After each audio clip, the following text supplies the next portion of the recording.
Second year art भूगोल part second और lesson number है 7 खनिज संसाधन। प्यारे बच्चों, आज हम पढ़ेंगे खनिज संसाधन किसे कहते हैं, ये कितने प्रकार का होता है और इसकी क्या विशेषताएं हैं, कहाँ कहाँ पर पाया जाता है, इससे संबंधित चीज़ें का आज हम अध्ययन करेंगे। खनिज संसाधन धरती के अंदर से या भूगर्भ से खोद कर निकाला जाने वाला प्रत्येक जो पदार्थ है वो सभी खनिज कहलाता है। खनिज विभिन्न प्रकार के रासायनिक तत्वों का योग होता है। इसमें कई प्रकार के रासायनिक तत्वों से मिलकर ये बनता है। कुछ तो कई प्रकार के रासायनिक तत्वों से मिलकर बनते हैं और कुछ एक रासायनिक तत्व से मिलकर बनते हैं। तो धरती के अंदर पाया जाने वाला प्रत्येक पदार्थ जो खोद कर निकाला जाता है खनिज संसाधन कहलाता है।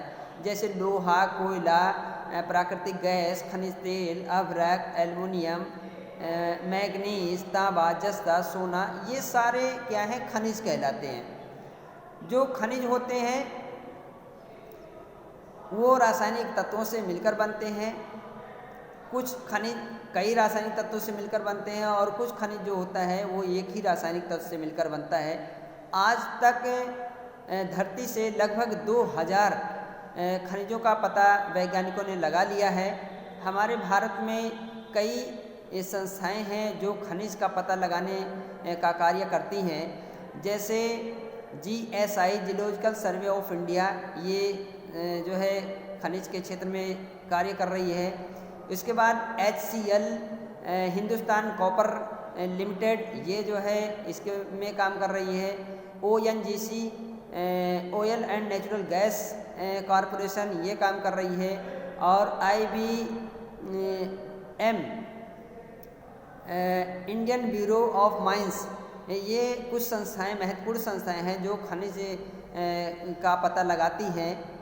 तो ये जो है, जो खनिज है वो किसी भी देश के विकास का मेन आधार होता है। ये आधारभूत संसाधन होते हैं। ये अमूल्य संपदा है। किसी देश के विकास का जो आधार है वो संसाधन ही होते हैं। जिस देश में जितने संसाधन पाए जाते हैं उसका सदुपयोग करके वह देश उतनी ही तीव्र गति से अपना विकास को गति देता है, तीव्रता लाता है।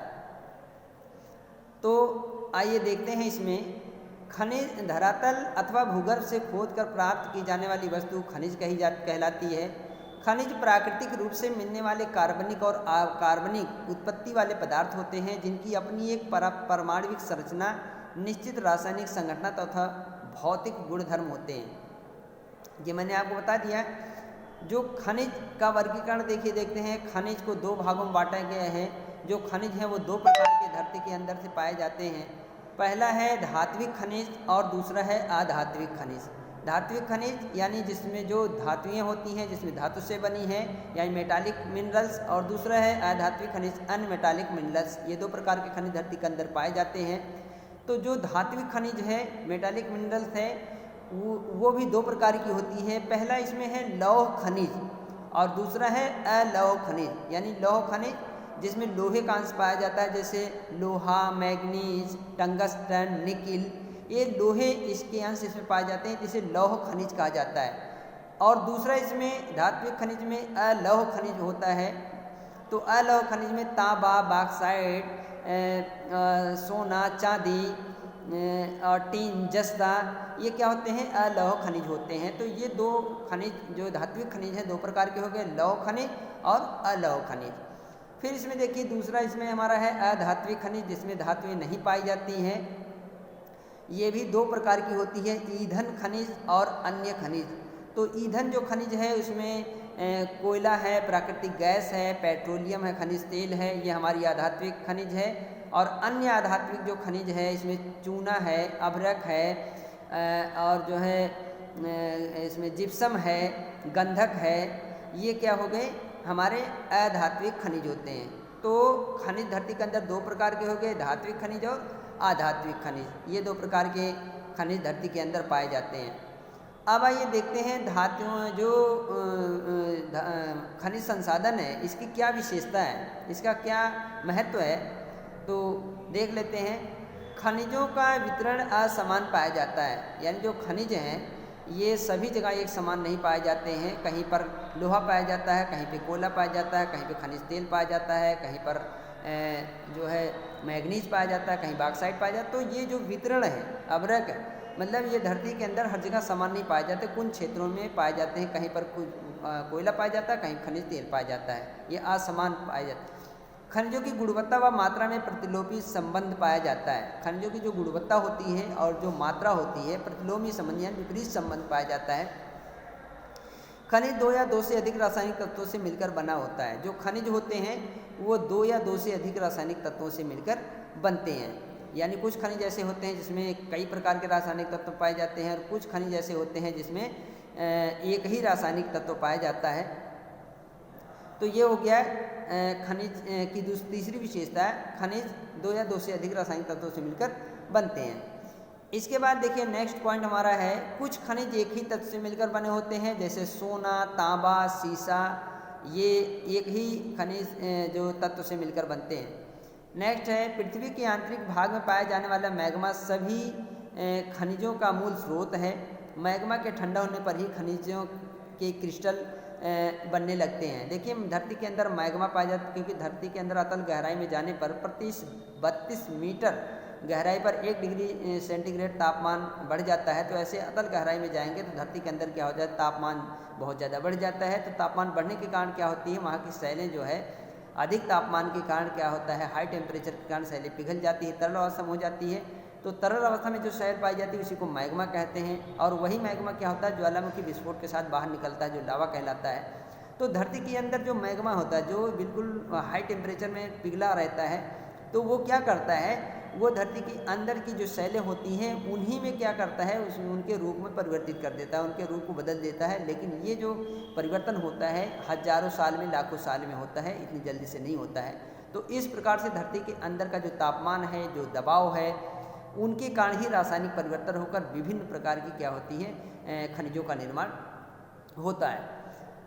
उसके बाद नेक्स्ट पॉइंट इसमें है, समय के साथ खनिज समाप्त हो जाते हैं, अतः इसका संरक्षण किया जाना है। एक विशेषता इसकी और है कि क्योंकि जो खनिज हैं धरती के अंदर पाए जाते हैं, ये एक लिमिट में पाए जाते हैं। जैसे खनिज तेल है, उसकी भी लिमिट है, कोयला है, लोहा है, अभ्रक है, मैग्नीज है, ये क्या होते हैं, इनकी एक धरती के अंदर लिमिट है, एक लिमिट में पाए जाते हैं। ऐसा नहीं है कि असीमित जो है क्षेत्र में पाए जाते हैं, असीमित मात्रा में पाया जाता है, ऐसा नहीं है, इसकी लिमिट होती है।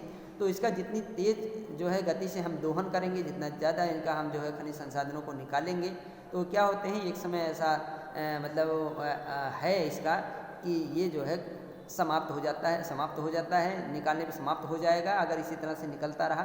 तो इसलिए इसका संरक्षण किया जाना चाहिए, इसका सदुपयोग किया जाना, इसकी बुद्धिमत्ता ढंग से इसका उपयोग अगर किया जाए तो बहुत लंबे समय तक ये हमारे काम आता रहेगा, हमारे लिए उपयोगी बना रहेगा। तो इसका संरक्षण किया जाना, ये इसकी विशेषता हो गई।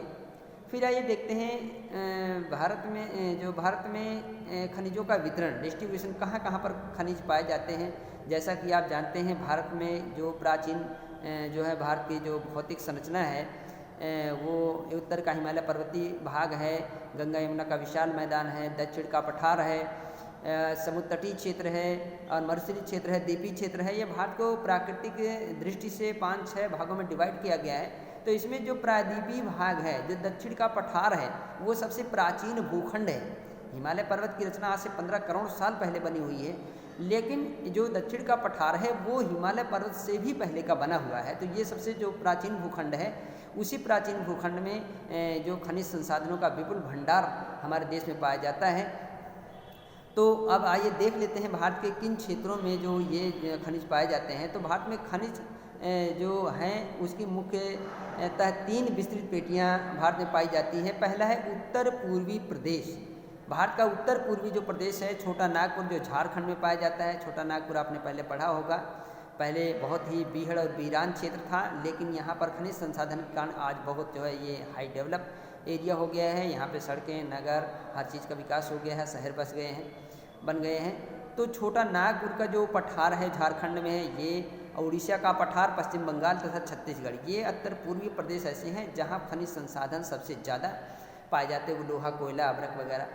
उसके बाद इसमें दूसरा हमारा जो क्षेत्र है भारत का दक्षिण पश्चिमी पठार, जो दक्षिण पश्चिमी पठार है, इसमें कर्नाटक, गोवा, केरल, तमिलनाडु की उच्च भूमि, ये दक्षिण पश्चिमी पठार है जहाँ पर खनिज संसाधन के विपुल भंडार पाए जाते हैं। और तीसरा जो हमारा क्षेत्र है उत्तर पश्चिमी प्रदेश, राजस्थान का अरावली और गुजरात के कुछ भाग। तो राजस्थान का जो अरावली क्षेत्र है आप जानते हैं ये भी प्राचीन काल बहुत प्राचीन काल का भूखंड है जो पर्वत है। और गुजरात के कुछ भाग ऐसे हैं जहाँ पर खनिज संसाधन पाए जाते हैं। तो भारत में खनिज संसाधन का जो वितरण है वो मुख्यतः 3 पेटी है भारत में: उत्तर पूर्वी प्रदेश, दक्षिणी पश्चिमी पठार और उत्तर पश्चिमी प्रदेश। ये जो है बड़े क्षेत्र हैं जहाँ पर खनिज संसाधन का जो है बड़ी मात्रा में भारत में पाया जाता है। तो अब मैंने इसमें जो है जो खनिज संसाधन क्या है, खनिज संसाधन का जो वर्गीकरण है और खनिज संसाधन की कुछ विशेषताएं और खनिज संसाधन का जो वितरण है भारत में, ये मैंने मुख्य रूप से आपको बता दिया है। मैं समझता हूँ कि अगर आप वीडियो देखेंगे तो निश्चित रूप से आपको खनिज संसाधन का जो एक कंसेप्ट क्लियर आपके मन में जो है तैयार हो जाएगा। तो इस सवाल को आप अपनी कॉपी में, ये पूरे जो प्रश्न का उत्तर है जो मैंने बताया है, अपनी कॉपी में इसको आप नोट कीजिए और जो है वीडियो को निश्चित रूप से 1-2 बार देखिए, सुनिए, तो ये आपको भली भांति समझ में आ जाएगा कि खनिज संसाधन होता क्या है और कहाँ भारत में पाया जाता है, इसकी क्या क्वालिटीज़ हैं। तो आज के वीडियो में मैं यहीं पर कार्य समाप्त कर रहा हूँ। नेक्स्ट वीडियो में इसके आगे की जो चीज़ें हैं वो आपको बताई जाएगी।